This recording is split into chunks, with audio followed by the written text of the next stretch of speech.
savez que les transports en commun vont être gratuits en 2020 ? Pas ici, hein. Non, c'est au Luxembourg. Ouais. Le Luxembourg va être le premier pays au monde à rendre les transports en commun gratuits. Ah ah. Bon, c'est vrai qu'en Belgique, le débat est lancé. À quelques mois des élections, encore plus que jamais. Alors, gratuit ou non, franchement, je sais pas trop. Mesdames et messieurs, bonsoir. Contrôle d'étiquette, s'il vous plaît. C'était pas gratuit ? Mais moi, je sors ici. Hein.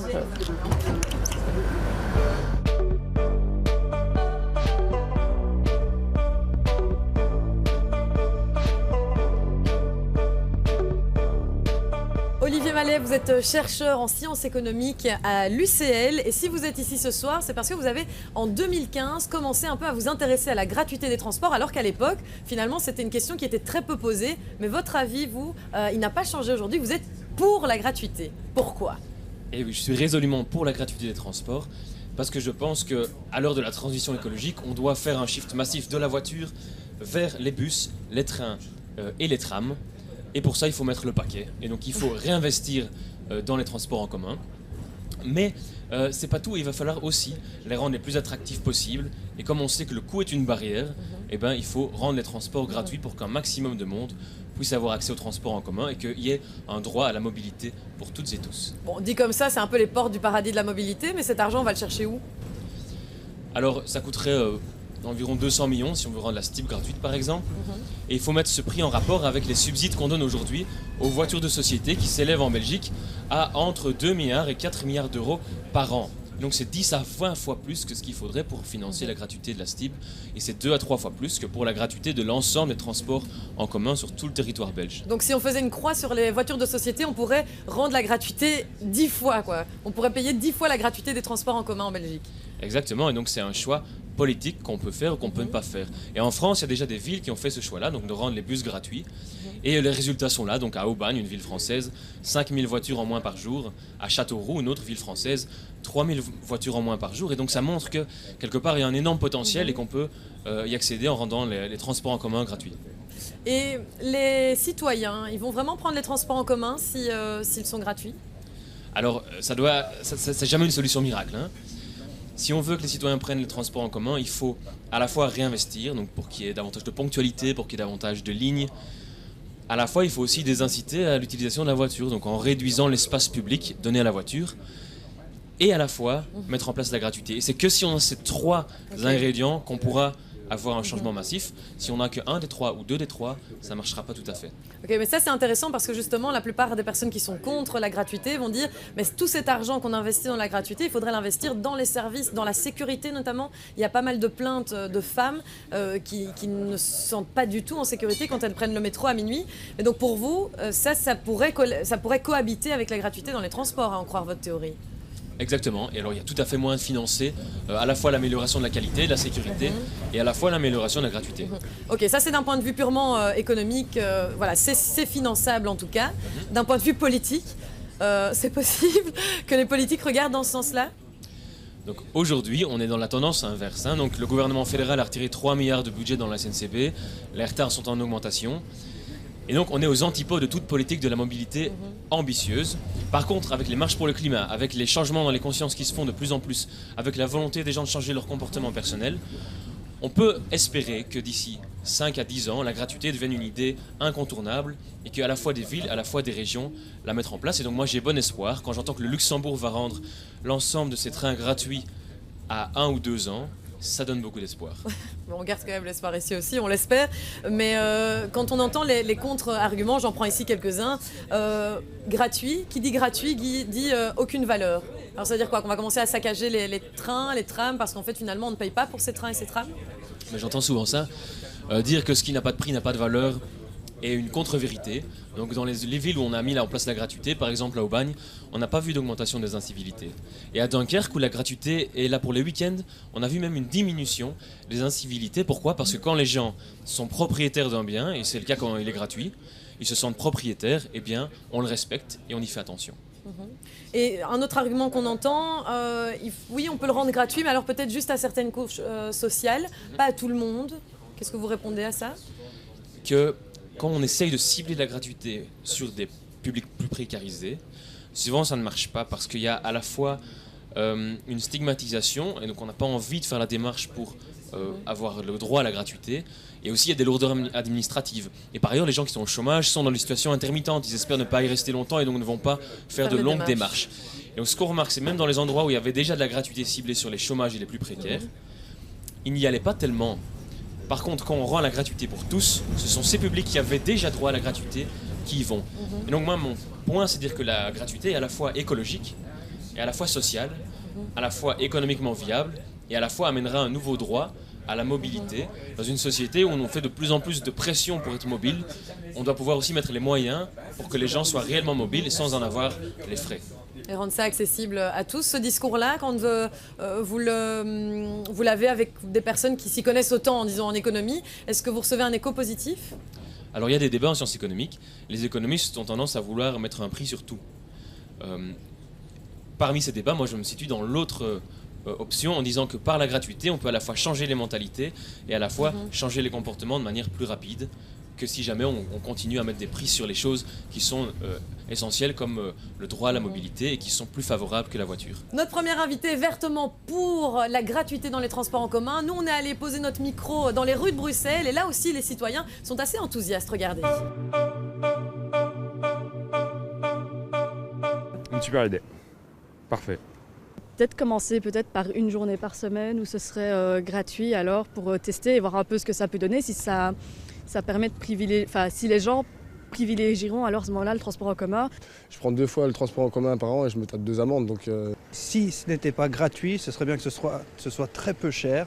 Mais si ça pouvait être gratuit, ce serait vraiment très bien, oui. Pour moi, c'est une bonne idée. Maintenant, ça va coûter cher et j'ai pas envie que ça nous retombe dessus non plus, quoi. Rien pour rien. Donc, quand c'est gratuit, il y a quelqu'un d'autre qui va payer, je sais pas qui, quoi, comment, ils vont les régler, ça va.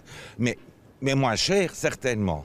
Jacques Pongé, vous êtes le président de Gutiv, qui est le groupe des usagers des transports en commun bruxellois. À Bruxelles. Ouh là là, j'y étais presque. Ok, on vient d'entendre toute une série de témoignages. Vous le voyez, les citoyens évidemment sont pour. On leur propose un service gratuit. Vous, justement, vous êtes contre. Expliquez-nous. Voilà. D'abord, je dois dire qu'il y a 20 ans, j'étais pour les transports en commun gratuits. Justement pour les mêmes raisons que votre précédent intervenant, pour plus de justice sociale, pour instaurer un droit à la mobilité pour tous. Et depuis une quinzaine d'années, j'en suis vraiment revenu. Pourquoi ? Parce qu'à l'époque, il faut se rappeler que la STIB avait un peu désinvesti dans les transports en commun, il y avait moins d'inauguration dans les années 90, moins de trams, moins de fréquentation. La STIB avait complètement ouvert son réseau et donc tout le monde pouvait rentrer en payant, on comptait sur les gens pour payer les transports en commun. Et je m'étais dit à ce moment-là, c'était fin des années 90, mais ce serait maintenant une bonne idée de rendre les transports en commun entièrement gratuits. Or, qu'est-ce qu'on a vu ? C'est qu'à partir des années 2000, à partir notamment de l'arrivée de M. Floch à la direction de la STIB, on a vu au contraire que la STIB changeait complètement son attitude envers l'usager, a cessé de traiter les usagers comme des usagers, un peu comme du bétail que l'on transporte, mais vraiment comme des clients. Des clients à qui on offre un service, mais à qui on offre un service, à qui on donne de l'information, qu'on commence à traiter vraiment comme des clients. Et donc à ce moment-là, à partir du moment où il y a un service, je pense qu'il faut payer ce service.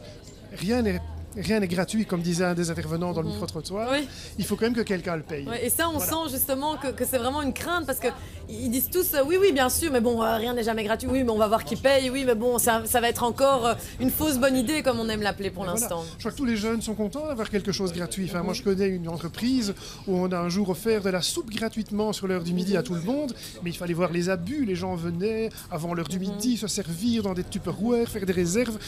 Donner la gratuité quelque part, ça engendre des abus. Et ça, j'aimerais bien quand même comprendre, et il faut faire comprendre. Votre précédent intervenant a cité des exemples d'Aubagne, de Châteauroux, toutes des petites villes de province française où ça a l'air de bien fonctionner. Ici aussi en Belgique, on a commencé des expériences de gratuité. Je pense à Hasselt. Steve Stewart avait instauré la gratuité des bus à Hasselt. Et ça a eu beaucoup de succès. Mais qu'est-ce qu'on s'est rendu compte après un certain nombre d'années ? C'est qu'on attirait dans les bus, non pas les automobilistes, mais les piétons qui, au lieu de faire de la marche à pied, un quart d'heure de marche, prenaient plutôt le bus. Et donc, c'est cela que l'on se rend compte, c'est qu'avec la gratuité, on ne va pas attirer les gens. On ne va pas faire un report massif des gens vers la gratuité. Mais est-ce qu'on ne va pas attirer les gens parce que justement, pour l'instant, fiscalement, la voiture est encore intéressante.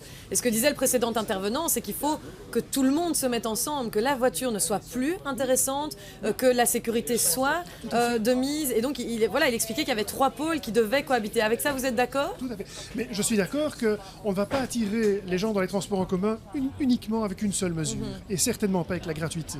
Je pense qu'on va d'abord attirer les gens dans les transports en commun en offrant un meilleur service, des transports en commun plus performants, plus confortables, qui arrivent à l'heure, qui vont plus vite d'un endroit A à un endroit B, comme je dis toujours, où il y a moins de correspondance. Donc tout ça va séduire l'automobiliste, mais pas la gratuité. C'est pas la gratuité qui va vraiment, in fine, les séduire.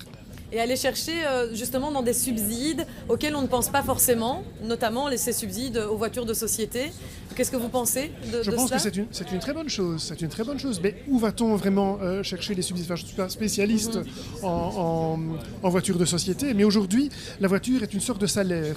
Donc aujourd'hui, ça permet au patron qui veut offrir un bon salaire à un employé de le payer moins et en lui donnant une voiture de société sur laquelle il est moins taxé. Il n'a pas de cotisation sociale.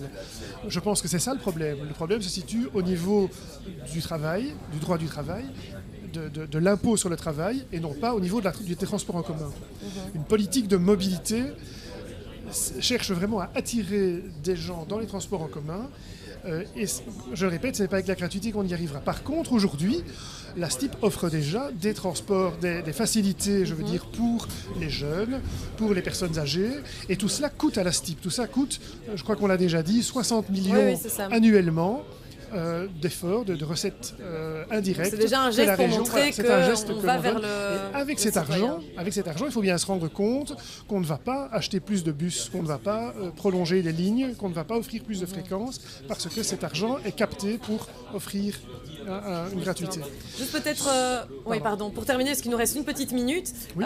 Donc vous n'êtes pas pour la gratuité, vous êtes pour autre chose? Vous proposez une alternative?